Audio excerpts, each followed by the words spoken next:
All right, aloha and welcome to the Own the Outcome podcast. My name is Tyler Devereaux, and today we're going to be wrapping up an eventful season one, man, an amazing season one. You know, we've learned from the amazing people, man, Harry Mack, Inky Johnson, Ryan Pineda, Rory Vaden, Eddie Wilson. Eddie may have had one of my favorite episodes on the whole season. Kayla Kraft, Mikey Taylor, Devon Kennard, Emily Ford, Jake Avron, Jake Steen, Vina Jedic, man, there's tons. If you haven't listened to all those, go back and listen. They're amazing. And all these people are unbelievable people, and they have unbelievable stories because they've overcome challenges. Remember, in the very, very beginning, we talked about what the Own the Outcome podcast is. It's not just talking about the successes.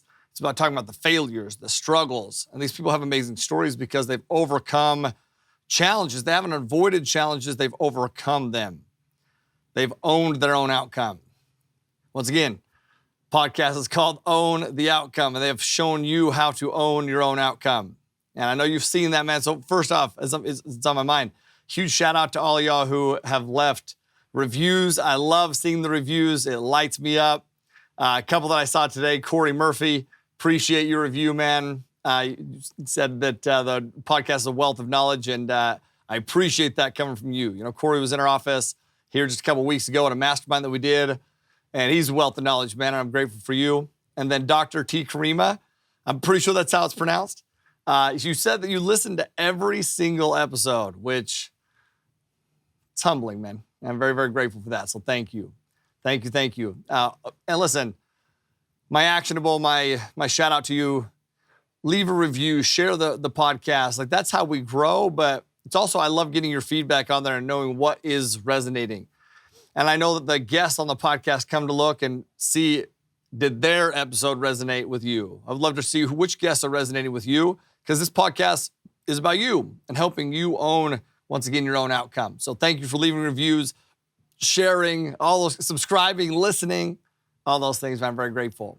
So we also started season one talking about the challenges that I'm facing. You know, talking about that I'm going through some of the biggest challenges that I've seen yet. And that's how life is, man. Life is all about growth. And I believe that God doesn't bless us with an outcome. I believe God blesses us with the challenge that we need to be strong enough for the outcome that we're pursuing.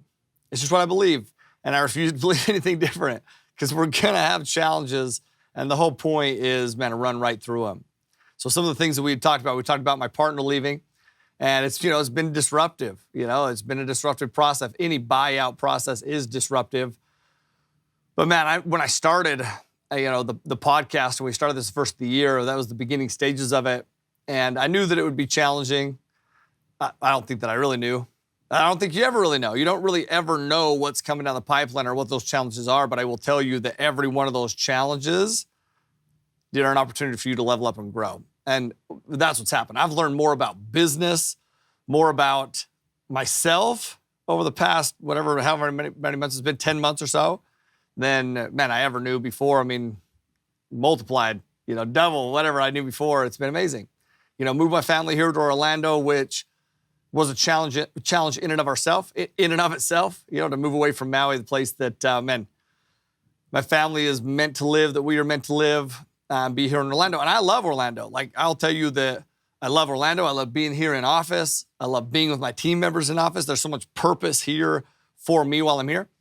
But I'll also tell you that it's been very challenging for my family, because that purpose isn't, the same, right? They're not coming into office every single day. My kids don't. Some of my biggest challenges has just been with my kids, not having their friends here, and how, I'll give you an example of that. One of the things that probably broke my heart the most this year is Paxton just acting a certain way, that not how he should act. And having the perspective, instead of just getting angry with him and frustrated with him, which, I would like to say never happens, but it does, to just have the perspective of maybe there's something bigger going on in their life, in his life. And then taking the time to just ask him about it. And so I'll tell you how that situation went, but I'll also tell you, maybe do the same thing in your life. Somebody that is frustrating you, not acting the way that you want them to act, maybe there's something bigger going on in their life that we don't know about yet. And if you just take the time to ask them about it, maybe they'll finally be able to open up about it, right? Paxton was just, acting up and, being disrespectful and doing things that he shouldn't do. And so I went into his room and I just asked him, like, what's going on? And he starts telling me all about Marley and other things Marley's doing. I was like, bro, those are things that Marley does every day. You don't get this angry every day. Like, what is it really? And he pauses and he says that Brittany asked him he said that mom asked me, he said, we're going to go to Universal Studios this weekend, and asked me what friends I would want to bring. And then he starts to cry. And he says, but I don't have any friends here. All my friends are in Maui. And dude, my heart freaking shattered. Because that's my little dude, man. And he's here supporting me and, helping support the company and everything that we do. And just feeling like that one question that Britt asked him caused him so much stress because he just didn't have an answer to it, but also didn't want to say, I don't have any friends, because who wants to say that? It's been a challenge, man, to overcome that. But I will tell you that as a family, we've grown closer together. As a company, we've grown closer together. And I'm so grateful for that. We also are in I'm in the multifamily real estate investing space, and it's a tough space right now. Lots of changes, lots of market factors, headwinds is what we call them. It's been a tough environment. And navigating that tough environment with, the main person who's been underwriting, buying, and running this portfolio gone has been challenging. But listen, I'm still here, man. I'm still here, and I'm grateful for that too. And I want to give you today, as we wrap up season 1, I want to help you understand the secret of how the fuck I'm still here. Because if you know anything about what's going on in the backgrounds, there's lots of shit going on in the background, that's kind of the question. I can't tell you how many times I've been asked that, like, why are you still here? Or how are you still here? Or how do you still have the energy? And I believe it's because of the framework that I follow, the framework that I've spoken about from time to time, but I want to make sure that I drilled in this framework, which I call it the ownership framework. And this podcast is called Own the Outcome. And if you really listen to the framework and you actually not just listen, but actually apply the framework, it'll be a blessing in your life, and that's a fact. So let's go through this. If you are sitting down and you have the ability to write and take some notes, okay? I'm gonna go through 7 different quick steps to help you own your own outcome. The ownership framework. Number 1 is to identify your values. Identify your values. Like, that's one thing that I just believe has been a key component for me in my life, is identifying what's most important to me. My values, my beliefs, my goals, those things that truly drive the vision and the decision. It's a guide from your life, right? It'll help you create a clear vision of your life and guide you in your decision-making processes. And I'm going to tell you something. The level of confidence that comes by making decisions in line with those values is unmatched. It's unmatched. In a life of uncertainty, in a life when there's lots of stuff that is, uncertain, it's really hard to get confused. It's really hard to to feel like it's cloudy. It's really hard to lack confidence and decision making. But when you know what your values are and you're making decisions in line with those values, you're making the right decisions. Now, every decision is not an end-all be-all. It comes with more decisions that open up past that. But if you identify your values and make decisions in line with those values, man, your confidence level will be massively high. Number 2 is to set goals, man. When the target is clear, success is near. So set goals along those lines. Like, once you've identified what those values are, you set clear goals that align with those values. And let me give you an example of that. Some people will say that their value is they want time with family, but their goal is to make a whole bunch of money, or to be super successful, or to grow a huge business. Well, man, that's challenging because those values and those goals will contradict each other sometimes. Sometimes you're gonna have to lean into what your goals are. Sometimes you're gonna lean into your, what the why is behind those goals. But listen, if you set clear goals, I'm gonna give you an example of this. Good buddy of mine, his name's Sam Spurrier. I sat down with Sam Spurrier. Sam, if you're listening to this, I love you, bro. I always love the opportunity that I have to sit down and chat with you. And Sam is an amazing dad. Like, damn, an amazing dad. He has 5 kids, and he has 5 amazing kids, which is, there's something to be said about that. You have 5 kids, there's a great chance one of them's an asshole. I don't think any of them are an asshole. least I've never seen him be an asshole, which means they're probably just an asshole at home to you, Sam. So God bless you for weathering the storm by yourself. But I love those kids, and so does he. And he tells me he's in my office and we're setting goals and we're breaking down goals, which is another thing, by the way. I would tell you to set the goal and then break those goals down into manageable steps to help you achieve them. Well, his goal was time with family. I want to spend as much time as possible with family. I was like, well, what does that look like, though, bro? Like, what is that? How do you know if you've achieved it? And he says, well, okay, that's a good point.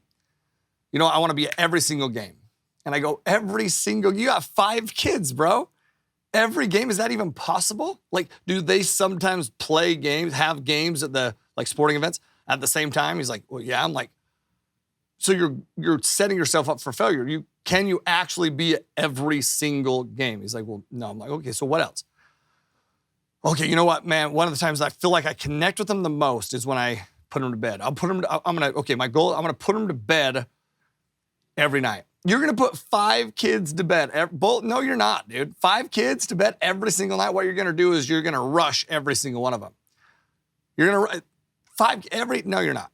What if you have 5 kids? What if each day of the weekdays, was designated to one of your kids? Soraya, Tianka, each kid had a day. And you put them to bed that day. And it was this clear, achievable goal. And now that's what he does. Each kid has a day, and he puts those kids to bed, and he spends time with them as they wrap up their day. Every day he is connecting at a deep level. Listen, that's a clear, achievable goal that makes it way more, that's in line with your values, but it's also attainable and achievable and doesn't cause turmoil in your mind. So, number 1, identify your values. Number 2, set goals in line with those values, and then break those goals down into manageable steps and create a plan to achieve them. Number 3 is to take responsibility for your choices and your actions. Dude, stop blaming other people. Stop blaming external circumstances for your problems, for your failures, for your whatever the hell you're blaming them for. Instead, just focus on what you can control and take action on the outcomes that you want. And I promise you, I fall into this. Like anybody and everybody, we're human beings where we fall into this, because that's the thing. There are outside forces. There are outside forces that are trying to knock you off baseline, and that do knock you off baseline. You're like, that fucking outside force that I can't control just knocked me off baseline. That's why. But if you just own your outcome, which is taking responsibility, then you can shift your perspective, which is the next one we'll talk about. Now you shift back to baseline, and what you've realized is now you've become stronger, more equipped, and your baseline has shifted. Your baseline has shifted because you were strong enough to get back to baseline. Just remember that, man. Focus on the controllables. That's the whole point of owning your outcome. And then number 4 is to shift your perspective. Just perspective drives performance, man. Like there's good, there's bad, and taking ownership is shifting your perspective to reframe the bad into the good, the challenging into the good. You know, mistakes, you're gonna mess up. Just prepare for it. A failure, if you're not failing at anything, that means you're not growing in anything. Attack failure, using an opportunity to learn and to grow, and then reflect on what went wrong, identify what you can do differently in the future. That's powerful, man. Every single night, what we talk about at dinner, every night. If you've ever been at dinner at my house or dinner with me, period, we talk about wins, things that went great, and learns, things that didn't go so great, but how could you shift your perspective, learn from it, become stronger because of it? And those are some of the most powerful lessons that we're able to have with our kids. So you parents out there, I would challenge you to adopt that. Wins and learns every evening of what those things are. And then find the positive within any negative, man. Like, this is one of the biggest parts for me personally in shifting my perspective. When shit is just being thrown at me left and right, challenges left and right, the question that I ask, the better question that I ask is, how is God's hand in this? How is God's hand in this for me? Like, how is this what's best for me? And you know what? It helps me turn something that I viewed as a negative into a positive, because I'm an unrealistic optimist. I will tell you that I just believe God is with me all the time. I believe that, call me crazy, but I believe God wants what's best for me as well. I just believe it. So if something's going on, I don't blame God. I look to God, like, okay, what is this supposed to teach me? What is this challenge supposed to teach me?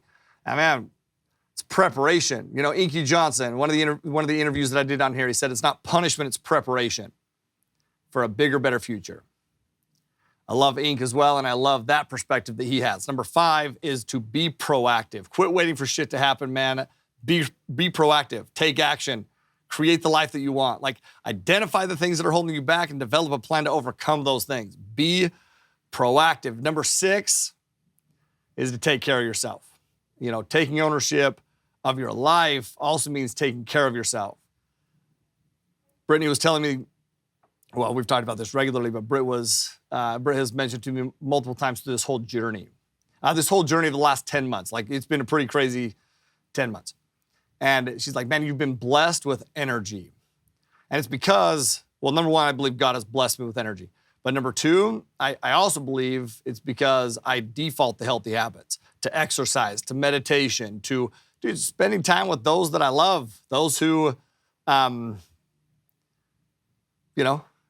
pull energy from, which will take me to the next one here in a second. But your mental and your physical health are essential for achieving anything noteworthy. So what are you doing? What are you doing to take care of yourself? See, when times of challenge, times of struggle, times when you're knocked off baseline, sometimes you forget about all that shit and you're just reactive to the other shit. You will not be in a mental position or a physical health position or mental to even see past the current situation that you're in if you don't just take a second to take care of yourself. When my life seems out of disarray, I default to exercise, meditation, I take care of myself, man. Take care of yourself. And then number 7, surround yourself with achievers. Surround yourself with people who support you, who encourage you, and get rid of and avoid, man, negative influences that bring you down or hold you back. Get them the fuck out of your life, dude. Man, sometimes I've kept those people in my life for way too long. My superpower is I see the greatness in people. My weakness, well, shit, sometimes I only see the greatness in people. And sometimes you just gotta call a spade a spade. Some people don't belong in your life. Don't allow them to be in your life. Don't be the victim of that. Surround yourself with people who actually want to see you succeed. Surround yourself with people who pull the best out of you. They're gonna keep you motivated, focused towards achieving your goals and becoming your best self. Y'all, those are the 7-step framework to owning, well, taking ownership for your life, man. Identify your values, set goals in line with those values, take responsibility for the outcome, own the outcome, shift your perspective, be proactive, take care of yourself, you handsome son of a bitch, surround yourself with achievers who aren't little bitches, and then make sure that you also, step 8, a little bonus, tune in for season 2. Because season 2 is going to be bitching, and I cannot wait to show you what's in store on season 2. And I want to thank you for tuning in to season 1, man. I'm very grateful for all y'all who, join me on this journey and support the guests that we have on here. We just have amazing guests. I want to thank all the guests that have been on here, man. I love and appreciate y'all. I've been so grateful to learn from you. So your actionables, tune in for season 2. Go leave a review, share this with a friend, and own your outcome, my friend. Nothing but love, respect, and gratitude. Aloha.